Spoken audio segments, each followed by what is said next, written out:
In today's video, I'm going to teach you how to use Genspark for competitor analysis.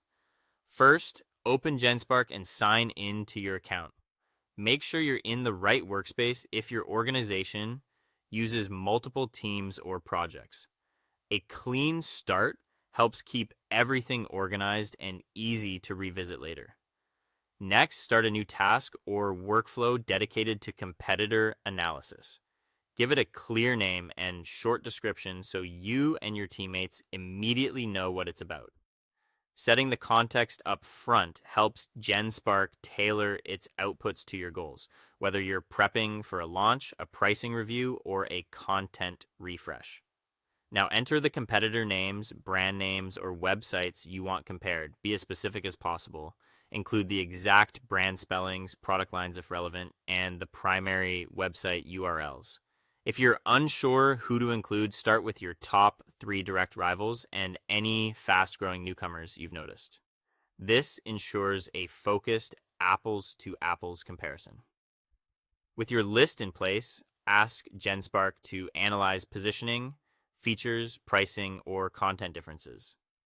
You can say things like compare product positioning and target audiences, or list core features side by side and note unique differentiators, or summarize pricing tiers and highlight trial or discount strategies, or analyze website and blog content themes by frequency and depth. If it's helpful, specify a region or time frame to narrow the analysis. Clear prompts yield clearer insights. When the results appear, review the comparison and key insights carefully.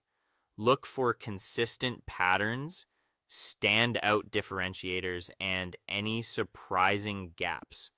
If Genspark includes tables or summaries, scan the high-level takeaways first, then drill into the details it provides. Note where competitors overlap, where one clearly leads, and where claims feel thin and might require a quick verification pass. From here, ask follow-up questions to dig deeper into strengths, weaknesses, or market gaps. Try prompts like, which competitor has the strongest value proposition for small teams? Or, what features look like table stakes versus true differentiators? Or, where are there opportunities we could own with better pricing, messaging, or content? You can also request pros and cons lists or risk flags to sharpen your understanding. Finally, save or export the competitor analysis. Choose a format that suits your workflow: document for narratives, spreadsheet for comparisons, or PDF for sharing. Give the file a clear name with the date and store it in your team's shared location so it's easy to reference and update over time. That's it. With these steps, you can turn Genspark into a reliable engine for fast, structured competitor insights that inform smarter decisions.